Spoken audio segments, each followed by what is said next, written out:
नमस्कार दोस्तों, स्वागत है आपका। अगर आप केंद्रीय विद्यालय इंटरव्यू की तैयारी कर रहे हैं तो ये वीडियो आपके लिए होने वाला है। अगर आप प्राइमरी टीचर की तैयारी कर रहे हैं, आप टीजीटी की तैयारी कर रहे हैं या फिर आप पीजीटी की तैयारी कर रहे हैं तो इंटरव्यू में हम एक टॉपिक को बिल्कुल भी नहीं छोड़ सकते, बिल्कुल भी मिस नहीं कर सकते। इवन अगर आप प्रिंसिपल के इंटरव्यू की भी तैयारी कर रहे हैं तो भी हम इसको नहीं छोड़ सकते। नीचे से लेकर ऊपर तक ये टॉपिक उतना ही ज़रूरी है हर व्यक्ति के लिए जो इंटरव्यू की तैयारी कर रहा है। और ये टॉपिक है राष्ट्रीय शिक्षा नीति 2020। इस वीडियो को मैंने ऐसे डिज़ाइन किया है कि जो क्वेश्चन आपसे इंटरव्यू में पूछे जाएंगे वो इस पर सिलेक्टेड किए गए हैं। आपको पूरी राष्ट्रीय शिक्षा नीति पढ़ने की ज़रूरत नहीं है। ऐसे तो है राष्ट्रीय शिक्षा नीति पूरा पढ़ना पड़ेगा जो कि बहुत लेंथी है। ठीक है, तो मेन क्वेश्चन को देख लेते हैं। चलिए देर ना करते हुए शुरू करते हैं। देखिए, पहले हम जानेंगे कि राष्ट्रीय शिक्षा नीति का इतिहास क्या है, कहाँ से ये शुरू हुई थी। उसके 2-3 क्वेश्चन जो एग्जाम में आपके इंटरव्यू में पूछे जाते हैं उनको देख लेंगे। 4 से 5 क्वेश्चन है और उसके बाद हम नई शिक्षा नीति पर बात करेंगे अपनी। तो भारत की पहली राष्ट्रीय शिक्षा नीति की बात यहाँ पर हो रही है। भारत की पहली राष्ट्रीय शिक्षा नीति की घोषणा किस वर्ष की गई थी? तो जो पहली राष्ट्रीय शिक्षा नीति थी वो आई थी 1968 में। ये भारत की पहली राष्ट्रीय शिक्षा नीति थी 1968।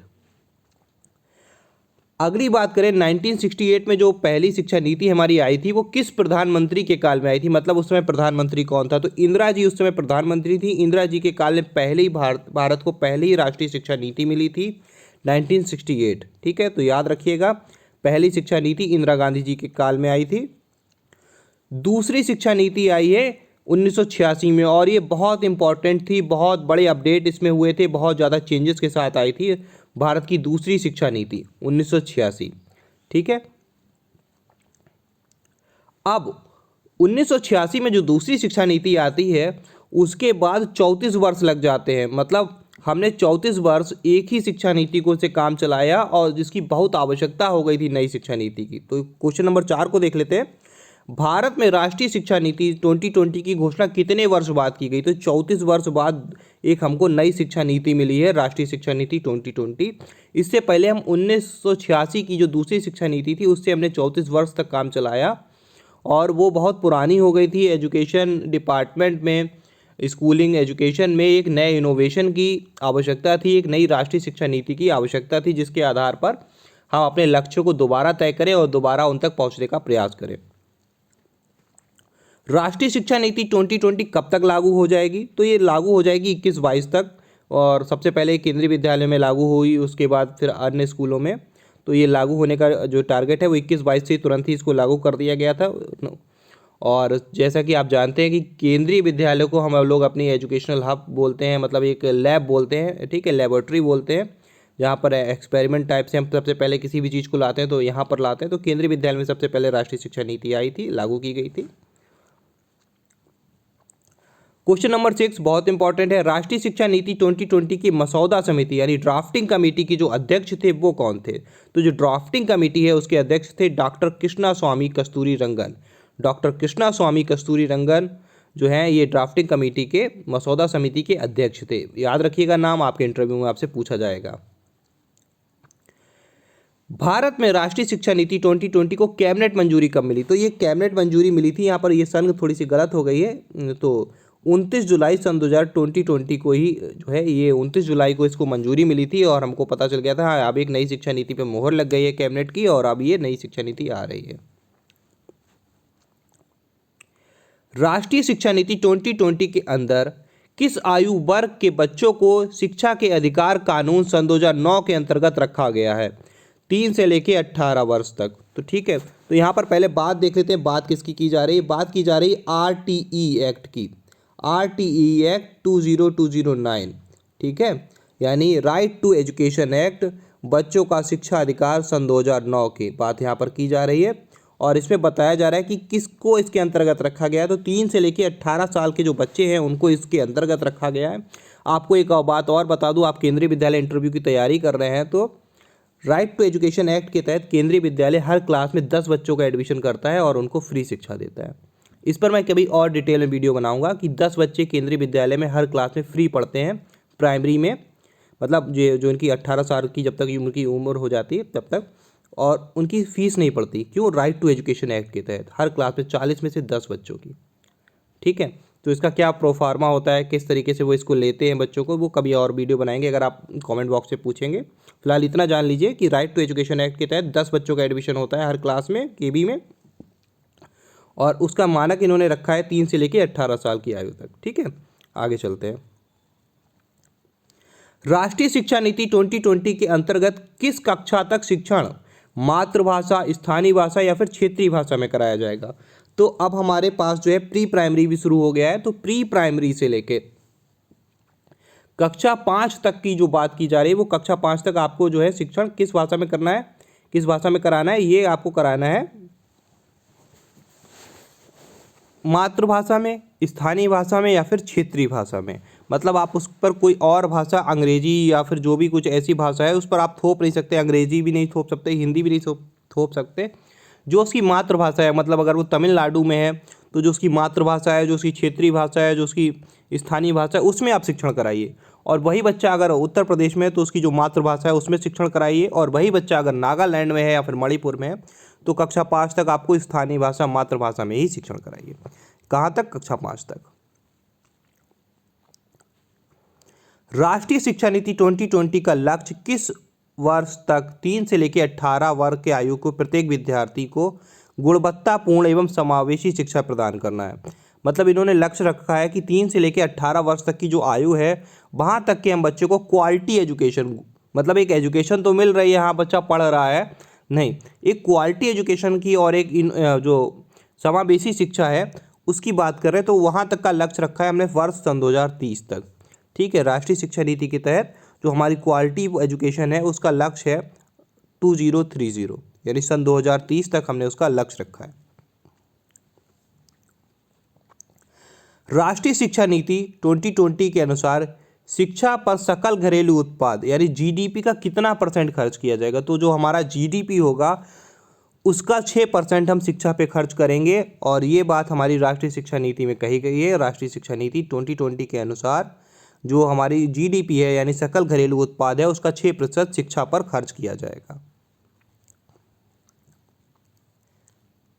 मेडिकल एवं लॉ एजुकेशन को छोड़कर समस्त उच्च शिक्षा के लिए एकल निकाय के रूप में किस आयोग का गठन किया जाएगा? मतलब देखिए, दो चीज़ों को यहाँ पर, दो टाइप की एजुकेशन को इन्होंने छोड़ दिया है, मेडिकल और लॉ। इसके अलावा अगर आपको किसी और फील्ड में हायर एजुकेशन लेनी है, हायर एजुकेशन प्राप्त करनी है, तो उसके लिए केवल एक आयोग होगा, एकल निकाय, मतलब एक इंस्टीट्यूट, एक आयोग होगा, और उसका नाम है HECL, higher education commission of India. तो बाकी जितने सारे निकाय हैं, NCET और ये सब वगैरह वगैरह, इन सबको ख़त्म करके सिर्फ एक आयोग रखा जाएगा, HECI, higher education commission of India. पूछ सकता है इसकी फुल फॉर्म, जैसे कि आप इंटरव्यू में हो, आपसे वो क्वेश्चन पूछ लें कि आपने HECI के बारे में सुना है या HECI की ज़रा पूरा नाम बताइए। तो वो आपसे जानना चाहते हैं कि आपने इस एजुकेशन डिपार्टमेंट के बारे में सुना है जो नया इस्टेब्लिश्ड होने जा रहा है। ठीक है, तो इसका पूरा नाम है higher education commission of India. अच्छा, अब आप जानते हैं कि स्कूल पाठ्यक्रम में 10+2 जो हमारे समय में चलता था जब हम लोग शिक्षा ग्रहण करते थे, उसको ख़त्म करके अब कौन सा पैटर्न लाया है? तो अब जो पैटर्न है 5+3+4, ठीक है, तो इस पैटर्न को आप जरूर ध्यान रखिएगा, अटकिएगा मत बिल्कुल भी। जब इंटरव्यू में आपसे क्वेश्चन पूछा जाए कि भाई नया पैटर्न क्या है स्कूली शिक्षा का, तो आप ये मत करिएगा 5+3+3+4, मतलब आप हड़बड़ा जाए वहाँ पर। ये ध्यान से उनको बता दीजिएगा कि 5+3+3+4 ये पैटर्न है, और ये किस अनुसार है इसको भी देख लेते हैं। यहाँ पर देखिए, मैंने पूरा लेके आया हूँ आपके लिए, इसको देख लीजिए कि जो पहले के 5 वर्ष होंगे वो फाउंडेशन स्टेज होगी। ठीक है, पहले के 5 वर्ष आपके फाउंडेशन स्टेज होंगे, 5 वर्ष, और इस पर क्या चलेगा, इसमें प्री प्राइमरी चलेगा 3 वर्ष तक, और कक्षा 1 से लेकर 2 तक। ठीक है, यहाँ पर विद्यार्थी की उम्र भी दी है कि मतलब किस उम्र से हम एडमिशन लेंगे। अब आपके एडमिशन 5 वर्ष से नहीं होंगे, 3 वर्ष से नहीं होंगे, विद्यार्थी का स्कूल में प्रवेश ही 6 वर्ष से होगा। केंद्रीय विद्यालय अब केंद्रीय विद्यालय कक्षा 1 में जब बच्चों का एडमिशन लेगा, मतलब लेगा प्री प्राइमरी में, सॉरी कक्षा 1 में नहीं, तो वो 6 वर्ष की आयु से लेगा। ठीक है, तो ये देख लीजिएगा, कक्षा 1 में एडमिशन 6 वर्ष की आयु से अभी ले रहा है। तो फाउंडेशन स्टेज जो है हमारी 5 वर्ष, वो प्री प्राइमरी और क्लास 1 और 2 होगी। दूसरी होगी प्री प्रायोरिटी स्टेज, वो मतलब है कक्षा 3 से 5 तक। तीसरा मिडिल स्टेज 6 से 8 तक। चौथा सेकेंडरी स्टेज 9 से 12 तक। और ये रहा 5+3+3, 5+3+3+4 का ये फॉर्मेट, 5+3+3+4, ठीक है। तो इसको देख लीजिएगा आप लोग, स्क्रीनशॉट लेकर रख लीजिए। यहाँ पर एज दी हुई है, वर्ष दिए हैं और इनको क्या क्या बोला जाएगा। आगे चलेंगे। राष्ट्रीय शिक्षा नीति 2020 के अनुसार वोकेशनल कोर्स है ना, वोकेशनल कोर्स का अर्थ है व्यावसायिक शिक्षा।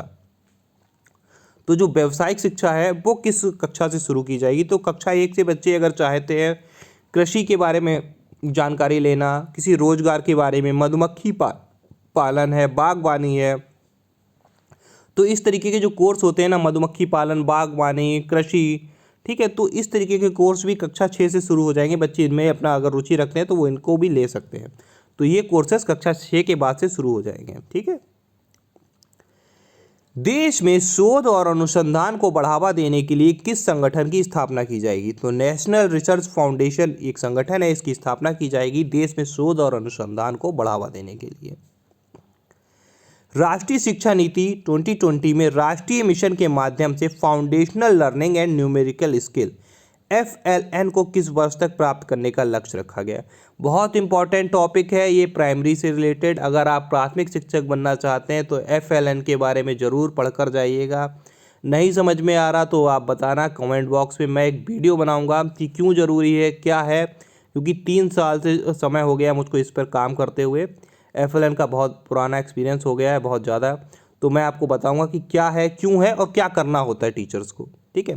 मतलब मोटा मोटा समझ लीजिए कि फाउंडेशनल लर्निंग एंड न्यूमरेसी की स्किल मतलब यहाँ पर ये रखा गया है कि बच्चा जो है कम से कम तक इस आयु तक आने तक वो मैथमेटिकल ऑपरेशन सीख जाए, मतलब जोड़ घटाना गुणा भाग उसको आना चाहिए अच्छे से, और लर्निंग सीख जाए, मतलब वो रीडिंग करना सीख जाए, राइटिंग करना सीख जाए और बोलना सीख जाए। मतलब तो राइटिंग का मतलब ये है कि वो कुछ भी लिख सकता हो, जो भी उसके मन में बातें आती है वो उनको लिख पा रहा हो, ऐसा नहीं कि सिर्फ इमला लिख पा रहा हो। तो कई सारी चीज़ें इसमें है। इसका लक्ष्य रखा गया है वर्ष सन 2025 तक। 25 तक हमें 100% जो है FLN में महारत हासिल करनी है, बच्चों को इस पर दक्ष बनाना है। तो ये इंपॉर्टेंट है। FLN का लक्ष्य जो है वो 2025 है। राष्ट्रीय शिक्षा नीति 2020 को लागू करने वाला भारत का पहला राज्य क्या है, कौन सा है, तो भारत का पहला राज्य कर्नाटक है। कर्नाटक ने सबसे पहले राष्ट्रीय शिक्षा नीति को लागू किया था। मानव संसाधन विकास मंत्रालय का नया नाम क्या हो गया, तो पहले से हम लोग शिक्षा मानव संसाधन विकास मंत्रालय के नाम से जानते थे और अब इसका नया नाम है शिक्षा मंत्रालय। शिक्षा मंत्रालय के पहले के मंत्री कौन है, तो रमेश पोखरियाल निशंक जो है इसके पहले मंत्री बने, क्योंकि पहले इसका नाम था मानव संसाधन मंत्रालय और उसके बाद शिक्षा मंत्रालय हो गया था। राष्ट्रीय साक्षरता मिशन की शुरुआत कब की गई। अब ये कुछ ऐसे क्वेश्चन है जो इंटरव्यू में हमेशा से पूछे जाते हैं जब आप शिक्षक बनना चाहें, ठीक है। तो ये जरूर आपसे पूछ लेंगे कि आपने पुराना आपको याद है या फिर साक्षरता मिशन क्या है ये आपको कुछ मालूम भी है। तो राष्ट्रीय साक्षरता मिशन की शुरुआत हुई थी 1988 में, ठीक है। ऑपरेशन ब्लैक बोर्ड नामक एक कार्यक्रम शुरू किया गया था कि मतलब हर विद्यालय में ब्लैक बोर्ड हो और शिक्षा ब्लैक बोर्ड से मतलब अच्छे से कराई जाए। तो ऑपरेशन ब्लैक बोर्ड नामक कार्यक्रम किस वर्ष लागू किया गया था, 1988-89 में ये लागू किया गया था। राष्ट्रीय शिक्षा नीति किस संस्थान के सशक्तिकरण की अनुशंसा करती है, तो कैब, ठीक है। CAB central advisory board of education, ये इसका मतलब ये ऐसा नहीं कि इसको बनाएगी, इसके सशक्तिकरण की बात हो रही है, यानी यह पहले से बना है। जो अभी हम लोग बात कर रहे थे ऑपरेशन ब्लैक बोर्ड की, तो वो ऑपरेशन ब्लैक बोर्ड भी यही संस्था लेकर आई थी, ठीक है। Cab central advisory board of education, ये क्या करती है, ये आप नाम से समझ जाइए, एडवाइजरी बोर्ड है, यानी ये मतलब बताती है सरकार को कि हमें शिक्षा में ऐसे ऐसे ये चीज़ें, ये नए नए प्रयोग करने चाहिए। तो ये एक एडवाइजरी संस्था है, central advisory board of education, ठीक है। तो इसको और ज़्यादा मजबूत करने की बात कही गई है। राष्ट्रीय शिक्षा परिषद की स्थापना NCTE की स्थापना कब हुई थी, इंपॉर्टेंट क्वेश्चन है। राष्ट्रीय शिक्षा परिषद की स्थापना 1995 में हुई थी। Indira Gandhi national open university IGNOU की स्थापना कब हुई है, तो इग्नू की स्थापना हुई है 1985 में। बहुत इंपॉर्टेंट क्वेश्चन है। Indira Gandhi national open university, एक तो आप इसका नाम याद रखिए क्योंकि हो सकता है आपसे पूछने कि क्या आप इग्नू की पूरी नाम जानते हैं, फुल फॉर्म जानते हैं, तो आप इसको भी याद रखिए और ये भी याद रखिए कि इसकी स्थापना 1985 में हुई थी। ये ऐसे क्वेश्चन हैं जिन्हें सदाबहार क्वेश्चन और एवर क्वेश्चन कहा जाता है। ये कभी भी आपसे पूछे जा सकते हैं जब आप इंटरव्यू की तैयारी मतलब देने जा रहे हो, खासकर शैक्षिक पद के लिए। अंतर्राष्ट्रीय शिक्षा दिवस कब मनाया जाता है? तो अंतर्राष्ट्रीय शिक्षा दिवस मनाया जाता है 24 जनवरी को। यहाँ पर अंतर्राष्ट्रीय शिक्षा दिवस की बात हो रही है और ये 24 जनवरी को मनाया जाता है। विश्व विद्यार्थी दिवस कब मनाया जाता है? तो विश्व विद्यार्थी दिवस मनाया जाता है 15 अक्टूबर को। विश्व विद्यार्थी दिवस 15 अक्टूबर को मनाया जाता है। राष्ट्रीय शिक्षा नीति 2020 के अंतर्गत किस कक्षा से विदेशी भाषा सीख सकेंगे? तो आप नई भाषा को सीख सकते हैं। विदेशी भाषा को अगर आप सीखना चाहते हैं तो उच्चतर माध्यमिक स्तर पर हम विदेशी भाषा को अपना सकते हैं। मतलब एक ऑप्शनल के रूप में आप पर थोपी नहीं जाएगी कि आप फ्रेंच भाषा सीखिए, रशियन सीखिए। तो उच्चतर माध्यमिक स्तर पर अतिरिक्त विकल्प के रूप में इसको पढ़ाया जाए, इसको पढ़ाया जा सकता है अतिरिक्त विकल्प के रूप में। ठीक है, तो हम कक्षा जो उच्चतर माध्यमिक स्तर है हमारा, वहाँ से हम विदेशी भाषा सीख सकते हैं नई एजुकेशन नीति की तहत। तो ये 27 क्वेश्चन थे जो बहुत इंपॉर्टेंट थे आपके इंटरव्यू पर्पज़ से, और इंटरव्यू की नई अपडेट आपको जल्दी मिलती रहेगी। जुड़े रहिए हमारे साथ। मैंने एक पूरी प्लेलिस्ट बनाई है केंद्रीय विद्यालय की, आप उसको देख लीजिए। आपको सरलता से सारी वीडियो मिल जाएंगी, आपके बहुत सारे डाउट क्लियर हो जाएंगे। चैनल पर अगर आप नए हो तो प्लीज़ चैनल को सब्सक्राइब कर लीजिएगा। वीडियो अगर अच्छी लगी हो तो प्लीज़ लाइक करिएगा, शेयर करिएगा ज़्यादा से ज़्यादा कि उन लोगों तक पहुँचे जिन्हें इनकी आवश्यकता है। चलिए मिलते हैं किसी अन्य वीडियो में।